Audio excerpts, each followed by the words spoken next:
We wanted to know a little bit about your past, and you are a former Muslim. Can you tell us something about your birthplace, your family, your upbringing, and share with us your experience? I'm originally Palestinian. I was born in a city called Ramallah in the West Bank, but I was raised all my life in Saudi Arabia since I was 9 years old. And I lived there all my life, even till high school, even when I got married as well. So most of my life I spent it in Saudi Arabia. It's governed by 100% Sharia law constitution. How's life in Saudi Arabia? Life in Saudi Arabia, living under Sharia law, it's living in hell, like in jail.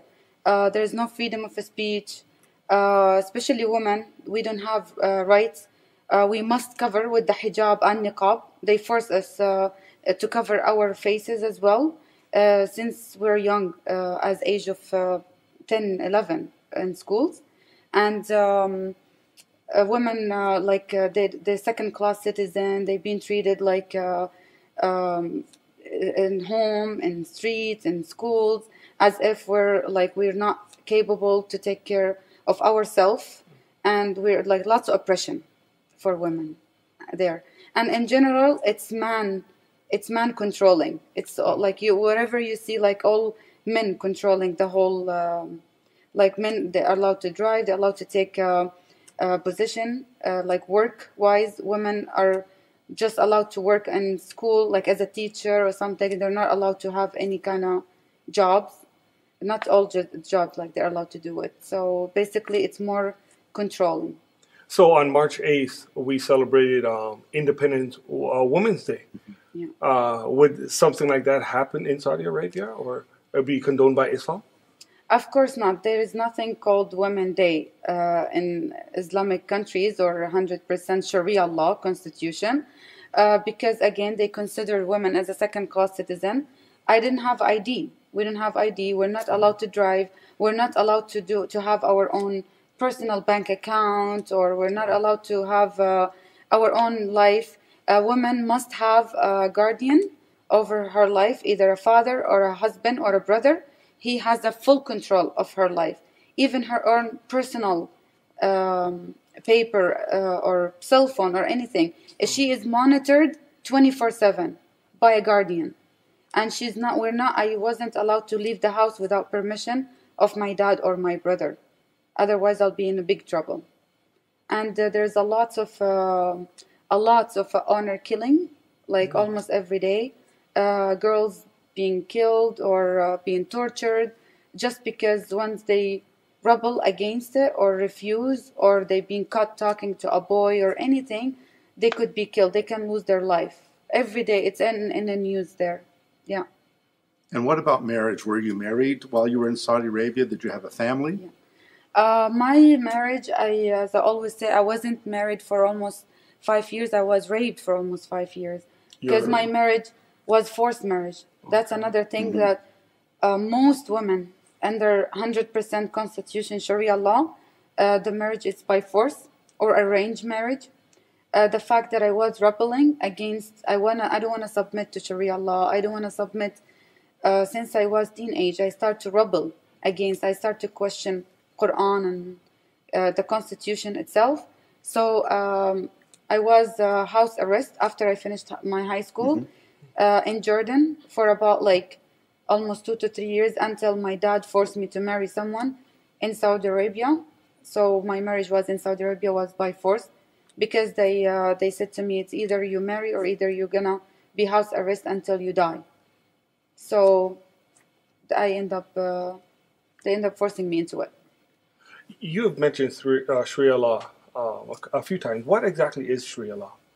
Sharia law, it's the constitution. Like say as in Canada or any other country, when you say, oh, we have our own constitution. So Sharia law is the constitution for Muslims, and they take it from the Quran. The Quran is the source of Sharia law. And the Hadith, which is the saying and the life of Muhammad, what he said and what he did. So as they teach me when I was young, Quran, Islam, it's our religion. Quran, it's our constitution. Muhammad is our prophet. Jihad, it's our way.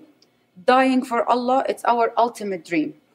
That's what they implant in our head, our heart, and our mind since we're young as 7, 6. They teach us from a very early age to submit fully to Islam, to Quran, to Muhammad, to whatever constitution, Sharia law. It's like, what do you call it in Arabic, hudud, the punishments of, like if they kill, they should be killed. If a thief steals something, they cut off the hands. As I was young, between 10 and 11, there's the square where people gather, and I witnessed a beheading myself when I was between 10 and 11. Wow. I witnessed the beheading. This is something they do almost every Friday. After they do the Friday sermon, the Friday prayer, in many areas in Saudi Arabia, they go to the execution square where they can see, even the kids, they witness this, of either beheading or the flogging, or if someone steals, they cut off the hands. So that's something that also kids, they witness. So that's Sharia law. So this square is based on those who disobey the Sharia law. Exactly. They rebel, they refuse to submit to Sharia law. And many people, they either sometimes, like for the homosexual, they hang them. Wow. Sometimes they crucified people.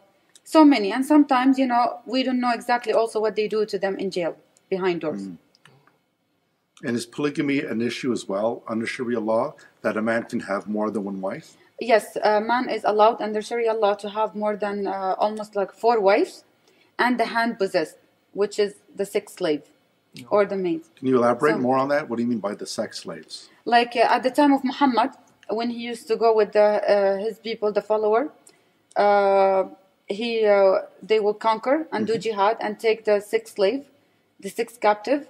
So the man will have like 4 Muslim wives as a Muslim woman, but the 6 slave, it could be Christian, Jewish, infidel in general. And that's exactly what they teach us. When I used to live in Saudi Arabia under Sharia law, we are Muslim. We need to submit to Islam. And anyone who's not Muslim or doesn't want to submit to Islam, they consider infidel, kafir, and we should gauge a war against them, jihad, until we spread Islam all over the world. Yeah. Would you say that all of Islam? Would you say that this is what the Muslim belief is? When I criticize Islam, I criticize the Islam as an ideology, because Islam to me, it's not a religion, it's a political ideology, and by founder Muhammad, his name, he's the founder of Islam, and so it's not really a religion. It's wrapped up with religion, but it's not religion. So in that sense, Sandra, would you say that Islam is very different than Christianity, which emphasizes the separation of church and state? Exactly. In Islam, you cannot separate the mosque from the state. The mosque is the state.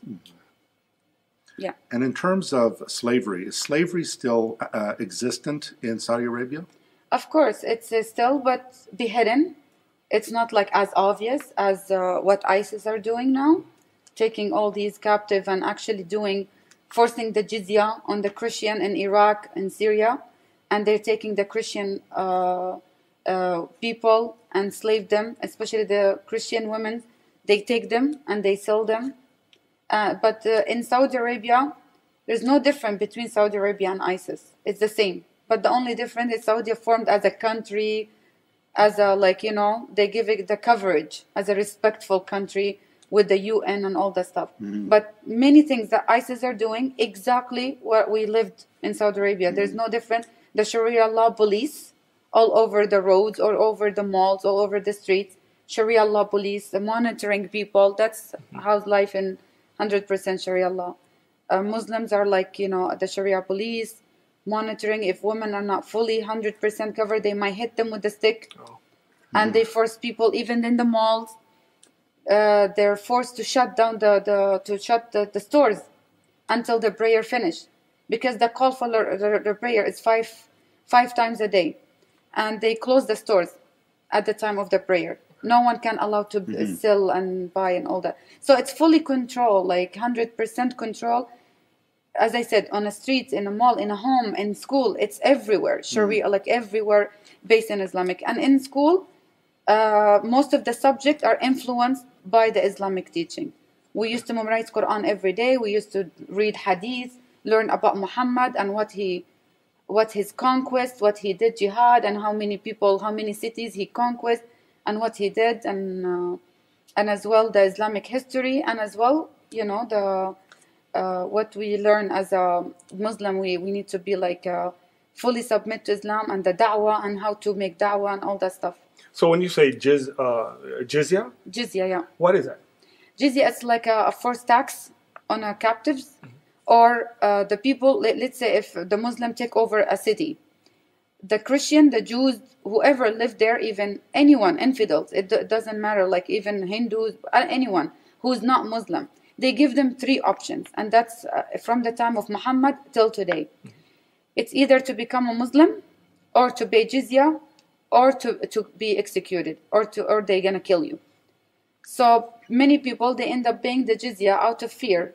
You know, they don't want to convert, they don't want to become Muslim, and also they don't want to be killed, and for the kids, and they don't know what's gonna happen to them. Because in most cases, they kill the parents and they take the kids, and to train the kids to be like them when they grow. Okay. So many parents, they end up paying the jizya out of fear for their kids to become like Muhammad and his followers.